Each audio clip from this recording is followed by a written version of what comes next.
Welcome to the Successful Nurse Coach podcast. On this podcast, Laura and Shelby, both board-certified nurse coaches, show you how to make as much money as you want in private practice as a nurse coach.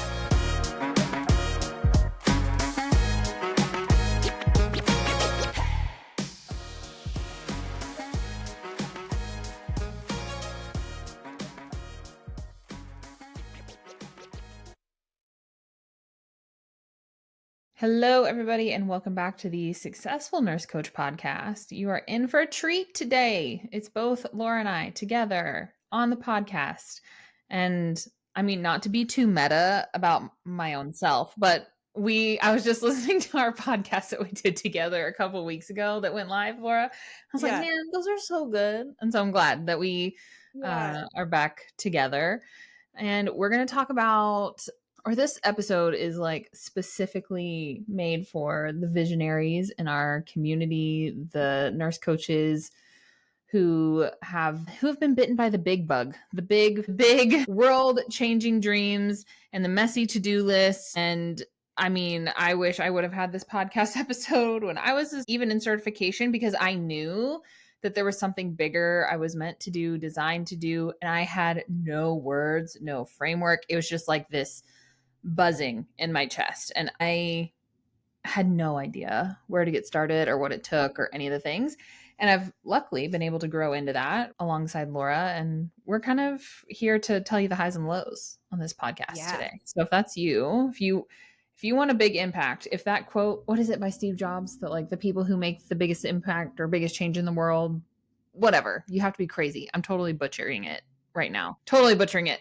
Or the ones that think that they can change the world do. Like if that's you, if you resonate with that quote, this podcast episode is particularly designed for you. Mm-hmm. I listened to our other podcast on Monday when it went live, when I was doing the farm animals, and I was like, oh, I'm advising myself right now. Me too. I thought the same thing. I was like, LOL, that we made that podcast for ourselves. We should just do podcasts for Laura and Shelby 3 months from now. And then like, that was so funny. I was walking around like, hypocrisy much, Laura? Hypocrisy? I almost texted you. That's funny that you had that same experience. You just gotta chill out. Everything's gonna be okay. Yeah. It's gonna be great. Yeah, I would imagine that this episode's probably for us too. Yeah, probably. For the future. Absolutely. So the title of our podcast is The Burden of the Big Vision. And so I just got off a call with an awesome potential student for Nurse Life Coach Academy. She's like, I want to make $1 million in the next 3 years. I want to be multi-state. I'm like, hell yeah. I love that.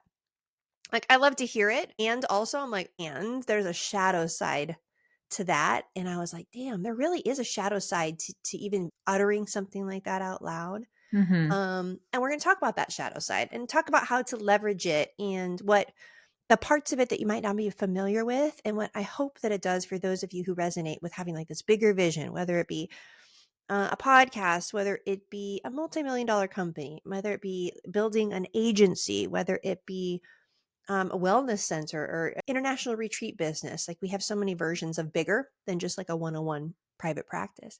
If that's you, I hope that by the end of this episode, you'll find your bearings on where you are in the journey, and it'll feel a little bit more like things are going right and not that things are going wrong. Mm-hmm. And I need to hear this myself too. And me and Shelby are this person, so we'll thank ourselves when this goes live. Yeah, totally. You know, God, it's so easy to pep talk a visionary. Like, even listening to you talk, I'm like, yeah. My heart is beating a little harder. But I mean, there's an emotional weight that comes with having a big mission.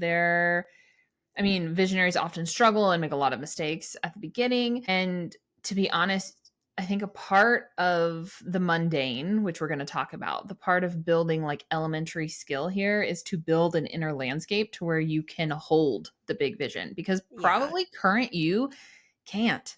And it's not like a negative. It's just like you don't have the skills yet or the experience yet. And if we were to like teleport you from right now to 10 years from now, when you're living it, dreaming it, doing it, you would be so overwhelmed in all the ways. And so we kind of need time. We need these seemingly arbitrary benchmarks to hit to build the skill, to build the capacity, to build the inner landscape, to even be able to hold it and not just completely self sabotage. So, Right.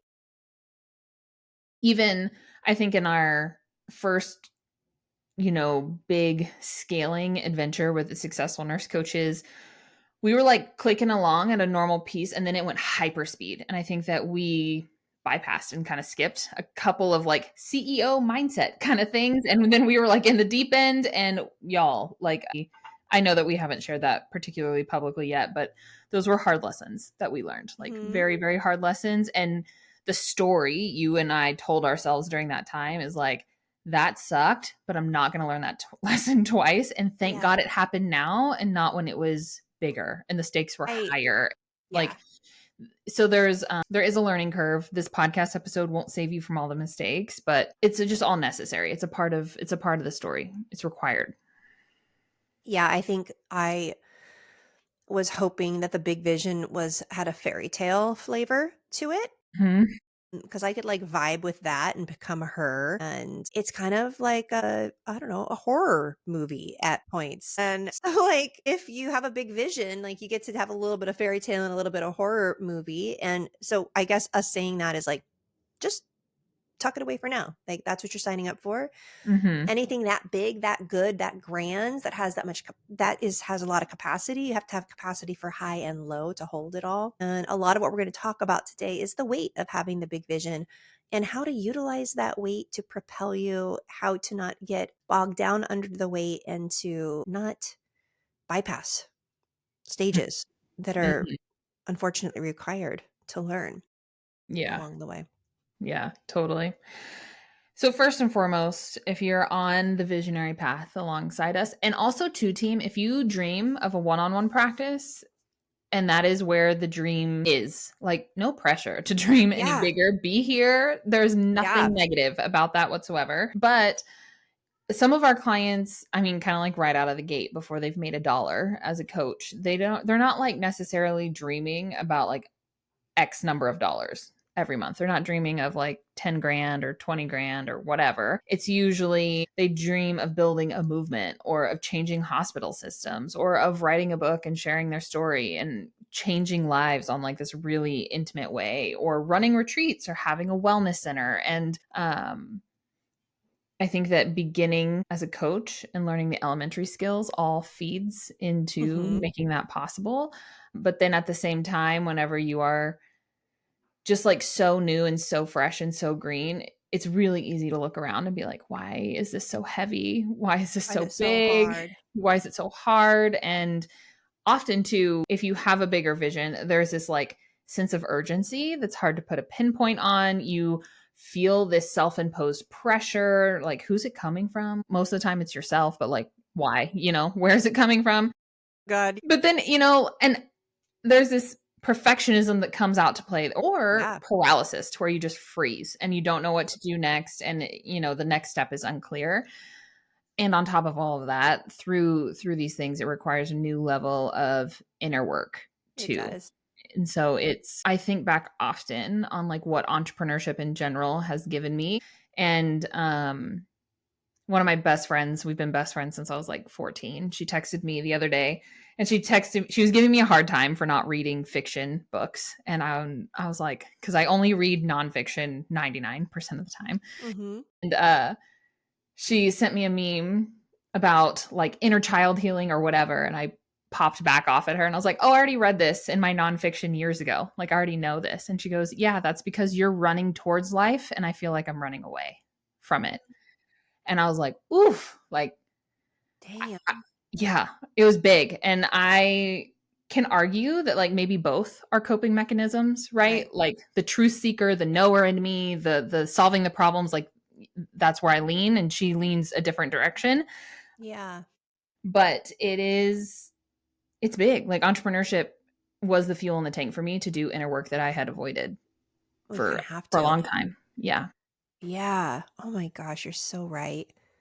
Yes, and every stage unlocks more. So, yeah, so you've got this big vision And then you've got these little baby stages in business, and you've got these services that you're providing, likely that you're perfecting. And then on top of it all, you are doing inner work that seems to have nothing to do with all those things that are important for all of those things. And all the inner work tends to revolve around worthiness, of capacity, of belief, of financial abundance, and how to deal with uncertainty. And that's like if life's going perfectly, if you don't have any sick children or a fight with your partner or aging parents or a health diagnosis, like it's doing all of it while life is still lifing, because once you have Mhm. the big vision, life usually doesn't get less turbulent, it becomes more turbulent, I would say. Mhm. Almost as if it's an initiation. Oh, you're sure you want that? You know? Mhm. Mhm. So it's learning to ride the rapids and like really trusting the raft that you build. And I like to use the word inner landscape because I think the inner landscape is the raft that allows you to ride it all and be like, I'm going to go to sleep we're on the rapids, but I'm going to just take an 8 hour, I'm going to go to sleep for 8 hours and then wake up in the rapids and then figure out how to ride them. As opposed to something's gone desperately wrong. I have to get out of the rapids and I can't sleep until we're out of the rapids. And then with like experience, you're like, oh, now we're probably in the rapids for another 6 months. It's a marathon. Just take a nap. It's all good. It's I mean, we have done this ourselves this month to where we had probably the most insane 90 days. I mean, I'll speak for myself. The most insane 90 days for both the same reasons and different reasons since Yeah. like December, since my son was born. And it's April when we're recording this, and you just got back. You just got back from a week long retreat, which where to my knowledge you mostly checked out. Like I didn't get a lot of like midnight messages from you. Yeah, I didn't go on my laptop. Yeah, and that's my plan next week as Yeah. well. And even my therapist was like, "What are you gonna do?" I was like, "Nothing. I'm probably gonna repot my plants and like go on walks around the block. Like I'm really Yeah. just gonna like be a normal human for a week." And it's with the end game in mind because for sure I have a never ending to do list and like it'll be there when I get back Yeah. at the end of April. So it's but like if I was experiencing these past 90 days in the first year of my business, You would have heck quit. no. I Hell, would have like, pieced no, out. thank you. Bye-bye. Bye. Not worth it. So goodbye. So goodbye. Man. So if you this is resonating for you, friends, I'm happy. Let us know if it's landing for you. But for our big dreamers that we have in our community, it's just like so normal to feel behind. It's so normal to be impatient with the slow growth. Mhm. It's so normal to feel resistant to boring, mundane tasks. Yeah. Laura calls it like chopping wood and carrying water, just like the repetitiveness required to pull it off. All of these things are so normal. And I just want to highlight that just if you're experiencing this, it doesn't mean that it's wrong. It doesn't mean that the path isn't for you. It doesn't mean any of that. It doesn't mean that you chose wrong or are doing incorrectly. I think that if you're out of balance and like you haven't had a solid meal in 4 weeks and you've worked every day straight for however long, then like maybe there's some room to pivot a little bit. But Mhm. expect challenge here. Expect it. Remember my brother-in-law telling me, "Oh, no, it normally takes a few years to get a new business established." And I was like, "Pfft, he doesn't know me. Like I am not waiting 2 years. Are you kidding Yeah. me?" And now it's like I am that person. I'm my brother-in-law to Uh-huh. a lot of our big dreamers. And so you mentioned about like carrying wood and chopping wood and carrying water. Find a way to love it. Pop in a good podcast during it, like whatever that is in your business, which for most of you is some version of connecting and inviting or learning tech. And it's Mhm. not like that's not juicy. You're not like, it's not even maybe in your human design. And maybe it's like something that you identify as Yeah. already very difficult for you. And it's like, well, you can complain about how it's difficult for you, or you can learn to love it because you're going to be doing it. Like you're Mhm. going to be doing it daily. You have to change the way you feel about the tasks that feel hard. And so, like when I connect and invite on LinkedIn, I'm always walking on my walking pad and then I have like a special drink. Like I've kind of made it like this like ceremony because it's so boring to like just sit and like do repetitive things. So as Mhm. long as I'm walking or I have some music on in the background and I get like a clip to it, there's like so much momentum that I can get. But I have to do it in that way because I have to do that every week. Yeah. And like Yep. for a while, like I don't think I'm going to not be able to do, I think I'm going to be doing that for the next 6 months. Mhm. And so in the early days, there's all sorts of things in your business that you are the CEO and the visionary, and you are the intern. You're getting the coffee, you're fixing the Gmail account, you're everything. You're the accountant. Um, the sooner that you can like love that, almost find the almost like you're in a movie. Like, oh, this is such a good movie. This is the part where I'm just carrying the coffee and like fixing my Google account. And it's gonna be such a great you almost have to like find ways to romanticize it because it's so boring and Yeah. unfun. That's actually like a legit psychological technique to Yeah. make a story out of it to where like you're the main character and you're like, "Oh no, this is just the chapter where I eat dirt for 12 months." Like this is the part in the movie where they like speed up the B-roll of like how hard I'm hustling because it's so boring and like it doesn't make for a great plot line, but it does add value to the end result, Yeah. And I think that where there's like a shift that happens here. I was talking to one of our master's clients a few weeks ago, and she also has been bitten by the bug and she's going for it. She's doing the thing. And I told her, because probably for the past 6 months, we've just like bitched and moaned about tech on our calls. This particular group has a particular beef with tech, and I get it. I fully understand. And I was telling her, I was like, hey, like this vision is completely valid and worthy and all of the things, but we cannot burn more time complaining about tech. If it pops up, you're allowed to feel however you feel about it. You're allowed to like curse the sky, like whatever you need to do. But then I need the path in your brain to switch from getting stuck in the complaining loop to, okay, I have to figure this out. And like it's on you. There's no one to call. There's no one like we can help you troubleshoot or offer anything that's worked for us in the past, but it's on you. And I think that that's like where we start to shift from like the running from the discomfort to turning our compass to the discomfort and just charging at it because Yeah. all success lies on what you don't know yet. Like Yeah. that's where it is. So being the visionary and the executor of tasks, I wish everybody had $1 million budget to have a team, but I mean, we But you don't wouldn't even even know have how to that. hire one or manage Yeah, one, you so it wouldn't wouldn't even know work. what to tell them what to do. I Um, know. Yeah. We're deep in a lot of Alex Hormozy's stuff, so I know some of this is going to come through as that.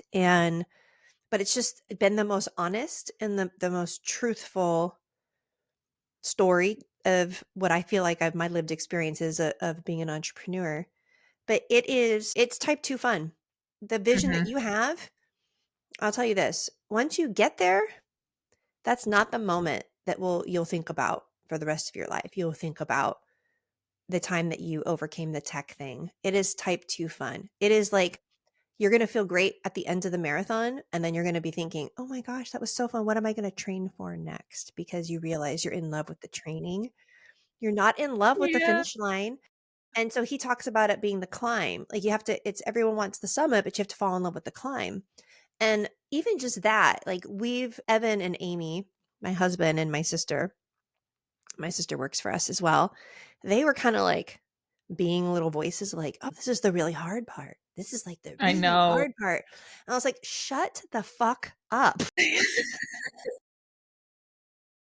I was like, "Oh yeah, it's so easy to like see it from that perspective when it's not you doing the doings." But it was helpful. I mean, as much as it annoyed me, it was helpful. And so I'm going to ask you guys here in this moment as you hold this big vision, like where in your business right now, or even in the weeks ahead of you, is there something that you're resisting that seems boring and not important? And how can you make it like the sexy part of the journey, like the really important chapter of the book? It's such a game that you have to play. And if you can get good at playing that game early, then you're going to set yourself up for a lot more success along the Mhm, climb. mhm. Yep. Distinctly remember that call when Amy was like, "Remember, every highly successful person in the world like has a season to where They they like go like bankrupt and their husbands yeah, leave them. they lose everything." And I'm like, "Oh, Jesus, I don't want to lose everything. Is there a way to like silence?" Like I hear the point, and please God, don't let me lose everything. Like I have a family. Again, about the story you tell yourself Yeah. here, and if you're thinking, "Wow, these two are delusional," you are correct. We are. 100%. I think that you have to be a little bit to like, because there's two ways to look at this of like, wow, this is so challenging, this is so hard, like, is this even worth it? And that's not very productive. Or you can be like, man, this was the season where it was really tough and I learned a lot, I conquered a lot, and now I'm equipped with all these new skills to move Yeah. forward. And so, I mean, I think there was a period of time, Laura, where we thought we had figured it all out and that it was so easy and we just couldn't believe how easy it was. And then someone came in and flipped our table and then revealed that there was actually no foundation here. So you got to like go backwards and build the foundation. And then so we've had a particularly unique version of this. As we are creeping out of the end of a crisis here and becoming on the other side and the dust is landing. So glad all that work is behind us, you know? Yeah. Like I'm glad we just kind of like doubled down and did it for 90 days rather than dragging it out for a long time. Right. And I mean, we have different identities. It's just you and I. We have completely different identities than we did 6 months ago in the way that we see Mhm. ourselves. And so I feel like a lot of times we want a life that we don't have that current identity to hold. And then what changes your identity? It's usually struggle and growth. And so what you're doing a lot of the times when it feels really hard is you are creating your new identity that's required. If the universe is trying to hand you this vision, if you've dreamt it up, if you can see it, taste it, and describe it, it's likely been put into your consciousness for a reason. You've probably been chosen to bring it into existence. That's the way I see it. And so if you've been tapped and chosen to bring something into existence, it's likely you don't have the identity to create. You aren't her yet, or you aren't him yet. And then it's the universe's responsibility to put challenges in front of you to develop you so that you can.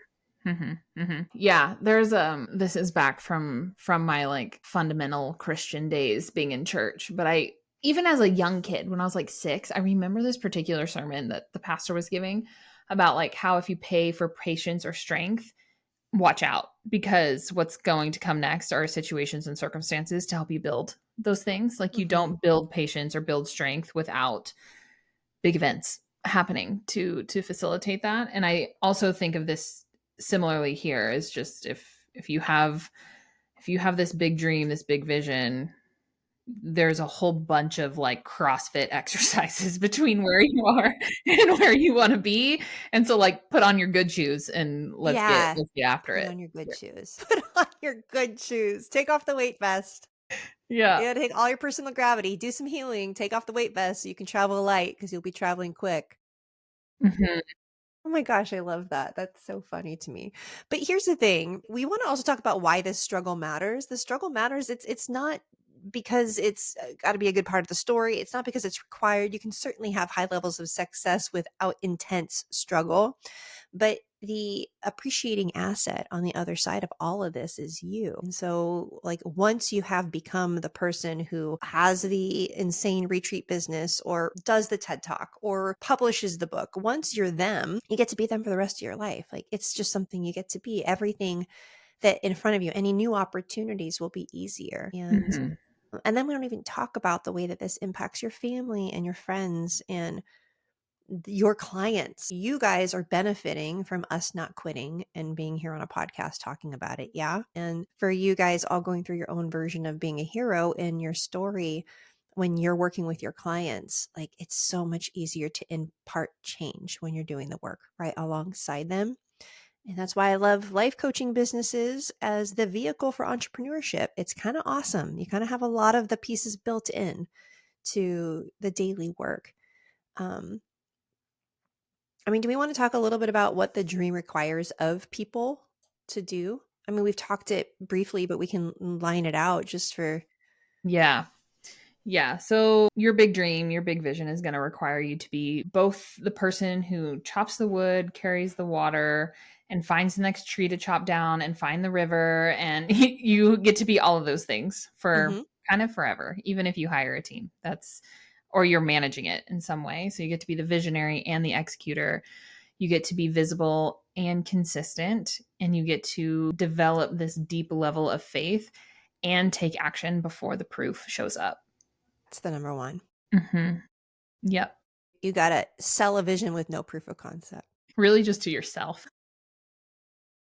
One of Yeah. our mentors calls this reality distortion field. It's like you just got to like distort reality. Like, oh yeah, I'm totally yeah, we have like a 10-figure nurse education business and we've got students in organizations all over the country and whatever. Like I can Yeah. just speak it. And it's like I have to like tell myself that story and be like, yeah, totally. Like that's exactly Do like I you have to distort reality. I do it all the time. Yeah. Like on purpose in Yeah. weird ways and with weird Uh-huh. people. Do you remember the advice he gave you? It was probably back in October of last year.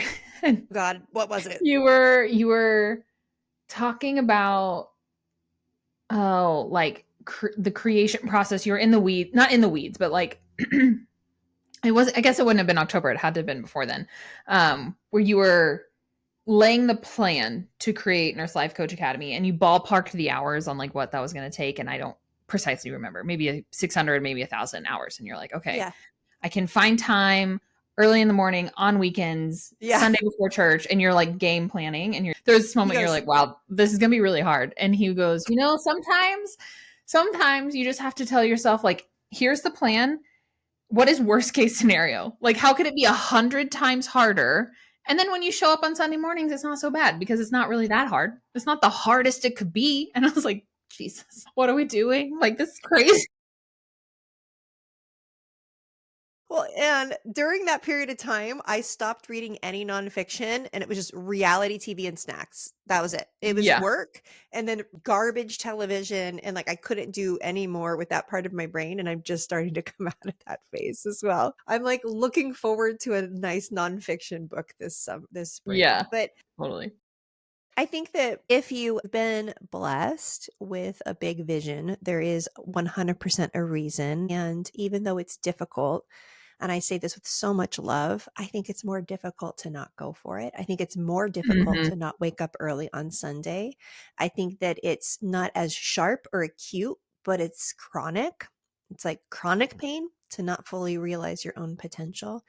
And it's just worth, even if you did it all and it didn't work, or the end of the road ended up in a different destination, which is likely. I mean, it is fun. It's fun to walk that road. And what's the other option? The other option is just to keep doing exactly what you're doing right now. And so from that perspective, it's like really easy and it's like a hell yes. And it's kind of what me and Shelby speak into each of you on your sales calls and in our programs. Like we're kind of like recruiting to come on this awful journey that we've just told you about for 20 minutes because there's a flip side to this that it's extraordinary and totally worth it. And then on the other side of the hard parts, there's these really, really cool parts too. Yeah. Really Yeah. cool parts. I think it's important to highlight here that, like, if I was to quit on this dream, this vision, and go Hmm. back to the hospital or like do something completely different, that would also be hard for me Hmm. because it wouldn't feel like soul aligned and purpose filled. And it would, and not everybody. I have another friend of mine, and she goes, I want my career to be not rooted in my purpose at all. I was like, I can totally understand that, but not me. Like, that is I hear you, and that is not my reality. I really think that I've been given this flavor of dream and vision for a reason. And Does she not have ADHD? Because people with ADHD can't do that. no, she has crazy ADHD. Like, Really? it's, yeah, she's diagnosed, but it's, I think the risk of entrepreneurship for Yeah. most is a turnoff, or the Yeah. perceived risk of Perceived entrepreneurship. risk. Yeah. Perceived And uncertainty. yeah, and but for me, like, it would be hard anywhere, but this is the kind of hard that is most fulfilling for me. Hmm. This is the most rewarding. It has the most impact in the flavor that I enjoy. It's like the most enriching for me. Yeah. It's all of it, to where if I did another job, it would still be hard, and I think that it would come at more of a personal cost than this hard does right now. Yeah. It's absolutely. And we, in the trajectory of the journey, I think we could even use this term for us of where we've been, but there's a rose colored glasses. It's the initial like first steps towards the dream. And then there's this term called the messy middle, but it's the middle. It's like where you realize, oh shit, it's 100 times harder than I thought. I'm kind of too far in, or I've spent too much money, or I've spent too much time to go back. And now the horizon, it looks further and further away, or maybe I can't even see it. And this part of the journey we call the messy middle. And then this is where you get to build that inner landscape. This is where you're going to build your character and the structure in the way that you interact with your work days. And you're going to start using different measurements for fulfillment and for success. And if you're in the messy middle right now, awesome. If you just don't quit, the middle can't go on forever. If you don't quit, the middle can't Yeah. last forever. You will Yeah. arise someplace else. I can't tell you how long that time horizon is going to be, but I can tell you that you are on your way to it Yeah. for sure. Totally. Totally. And there's some things to remember here on like how to endure this messy middle. And so first things first, have your vision somewhere you can see it all the time. Mhm. Write it out, speak it out, talk to your friends about it, talk to your husband about it. And permission to be a little neurotic about this. You need to be rooted in the bigger why often, or it's going to be real easy to get lost in the plot here. And I mean, what we've been saying on repeat is fall in love with the boring, fall in love with the systems, the follow up, the content creation, find a way to romanticize it a little bit. So if you get a fancy drink or you're on your walking pad or you're listening to Enrique Iglesias as you send your LinkedIn messages, like whatever the thing is, you got to find a way to enjoy that. And I also think too that it's if you can create micro benchmarks to meet in the thing, right? Because you're always going to fall short of the vision because it's going to take you 5, 10, 15 years to fully actualize that. But if we can create milestones to achieve and to pause and to celebrate, Right. that can be a good dopamine boost along the way. Absolutely. Yeah, I would say the first benchmark is that 100 hours post cert. That's such a great accomplishment. I would say your first, paying client, huge benchmark. I would say your first 10K month tends to be in the coaching world, like a benchmark that just happens Mhm. upon you. And then I think actually after that, the benchmarks, you got to get a little more creative with the benchmarks there, I would say. Then the benchmark is, oh my gosh, I didn't miss a day.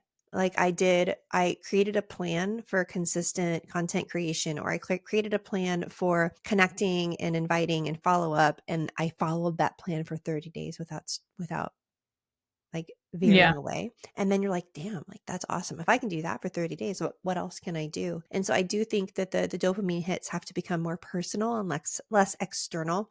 Mhm. You got to be internal. It's like more of a game that you're playing with yourself. And then this one's so funny to me is practice inner duality. And if I've never heard it said this way before, but you are the CEO.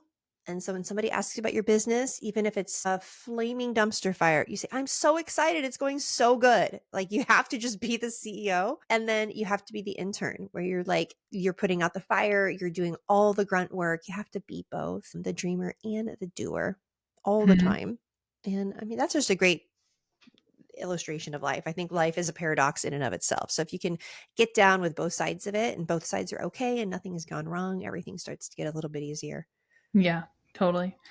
And our last one here, team, is find mirrors for your journey. So, coaches, peers, colleagues, mentors, people who can reflect back the bigness of your vision and ground you in your action. Yeah. And the grounding in your action is a really actually big deal Yes. here. It's so And big. it's, For big visionaries, you're going to need this like yeah, 100%. Yeah. yeah. And so it's my first business coach ever. She worked with a lot of people like this who had big visions, but then would just like meditate on it, you know? And she goes, my ideal client has one foot in reality and one foot in the spirit world. And I have to figure out a way to ground them in the action required it takes to have the Hmm. thing that they want or the impact that they want to make. And I didn't know that I would like that would ping around in my head all these years later. But I mean, it's so easy to like talk shop and dream big and like have a coach that just like juices you up and pumps you up. But if you have no plan, if there's no action, Right. then like it's kind of like, are you even really serious about it? Right. Or do you just want to dream about it for the next Hmm. 30 years? And that's very different energies. It's like the manifestation energy, the like believing and sensing and feeling and touching and tasting something before it's reality. Like, I think that's required. And then also, bitch, you gotta work like a lot of hours when you don't want to at times that aren't convenient. Like, there is also that aspect. And I often see in marketing, I just want to like build my business with ease and flow and no grinding. And I was like, good luck. Good luck with that, with a big vision. Like, I don't think you get to have a big vision without some of the grinding energy or that other, the paradox, right? The Yeah. separate, the light and the dark. So you kind of need to have both. And we usually we're really good at the first part. We're like, yay, big vision. Yeah. Yay, vision board. And then we have to work a little bit more of like how to not feel, I mean, to be in duality with like, Mhm. yay, big vision. I want ease and flow. And I have 8 hours of grinding, terrible work that I have to get done today that I don't Mhm. want to do. Mhm. Yeah. Yep. I know that that can be a little bit tough to swallow here, Hmm. and especially if you're coming out or in burnout from your traditional nursing Right. job and you're like, "Oh, Right. fuck, I now I have to keep doing things that I don't wanna do." Like, no. Again, to circle back here, this grind is more Different. fulfilling. It is Yeah. different. It is long term more enjoyable than the grind you are experiencing at the hospital. It is a Yeah. different flavor. And you will never hear from me and Laura to like work 24/7 Mm-mm. ever. Like that's actually not required, but doing things you don't want to do is. Yeah. There's a difference. You can still have a big vision and take time off too. Totally. There'll be Absolutely. seasons where it's not advised, but it doesn't mean that you can't. All it will do is extend your time horizon sometimes. But a lot of times, taking time off will make you more effective and bring the dream even closer. And here's the other thing: I was on a call today, and this awesome woman said, "You know, I want to make $10,000 by July. We're in April." So I was like, "Okay, so 16 weeks." She's like, "I want 10K consistent months in 16 weeks." I was like, "I've never seen that done ever." And I was like, "And it's not physically impossible. Like, there is somebody and somebody can do that. I have never seen it." And so can we just flip that into the goal, then maybe just the intention or the general like vibe that we're like moving towards, and also be okay with a little bit more of a practical approach of what that would likely take. Mhm. And it's like you don't want to dampen the dreamer. You want to like, Mhm. yeah, absolutely fan the flame. And we're going to do a grounding exercise here. Make sure your feet are on the ground. And I'm going to have you bend over forwards and pick up something really heavy and hold it, because you'll also be needing to build some muscles to hold it for a Yeah. while. Yeah. Yeah. True. So true. I'm trusting that you guys will find the nuance in it because we definitely don't want to squash you and No. we don't want to slow you down. We just really want to like keep it real with you here Hmm. of what's required with Big Dream. I And it think doesn't real's helpful. I think like yeah, it's helpful. I think so too. I There's think so enough too. fluff and Instagram memes and stuff for the other part. I think it's nice to have something grounded in reality that also believes what you want to create is not only possible but probable. Yeah. Yeah. 100%. And I know that all the visionaries listening to this will probably get to this moment in the podcast and be like, that's cute for you and for Laura, but I'm different. I'm special and I'm gonna have that 10K month by July and it's gonna all Yes. happen. And babe, if that's where you're at, like run with it, Yes. do it, go for it. And we'll be here to support you along the way through the speed Hmm. bumps. And all of this to be said, all the realness to be said, your big dream just because you don't know how or what or really can't conceptualize the amount of energy it is going to take, it doesn't mean that you're not meant for it or that you're not built for it. You're just being Yeah. asked to grow into it. You are being Hmm. asked to start. You are being asked to put one foot and then the next foot and then the next foot. And that's how momentum is started. We cannot wait for the perfect conditions. We can't wait for the fog to clear. We can't wait for that. You just have to start now. Your vision is so sacred and so precious and it's keeping you up at night. So let's start. Let's do it now. Let's take action on it now. It comes from a different place of fuel. So if you're burnt out in your current role, or you're feeling like, I don't know if I should do this, like I'm tired, I'm grumpy. I kind of don't even like people at this point because I have compassion fatigue and I'm disenchanted with everything. And so I don't know if I Mhm. can do this. If that's you, what I find too is, and if you're thinking about becoming nurse coaching specifically, not other types of entrepreneurship, but certification can be like a really beautiful cook as well. It can also be like a healing period of time. It can be the time where you lick your wounds and you get to take a deep breath. And what I find is it gives you a different fuel source than you have when you're burnt out at work with no like real solution or no plan to have a real solution. That's there's a level of hopelessness or depression that can like Mhm. set in there that's very heavy, and certification can lift that and give you some other places for fuel. And there is ways to slowly build a business into a really big vision. A big vision does not mean it's you're going 20, 30, 40 miles per hour. You can go 2 miles per hour and has no impact on like how far away that it is. It's just starting. Yeah, Absolutely. totally. Oof, this was a good All one. We right. went. Yeah. Remember when we were going to try for 30 minutes and here we are not at 30 minutes? Okay. Classic. Classic, That's okay. classic. 42. That's good. Not too shabby, but I appreciate you guys hanging in for the extra bonus content and the bonus pep talk here. If you, as always, are like feeling the stir, feeling like, okay, I can't ignore the vision anymore, tell us, reach out. I Hmm. promise we won't hard sell you anything, but like No. being in the silo by yourself is not helpful. It's so not helpful. So we, of course, if we think we can help you, we'll tell you. But if it's someone else or we know someone else for your particular flavor of dream, we have an extensive Yeah. referral network these days. So reach out, tell us your story. We want to know. I want to hear from you. Yeah. We want to hear. Tell us all of it. All All right, right, guys. See you homies. later. See you same time, same place next week.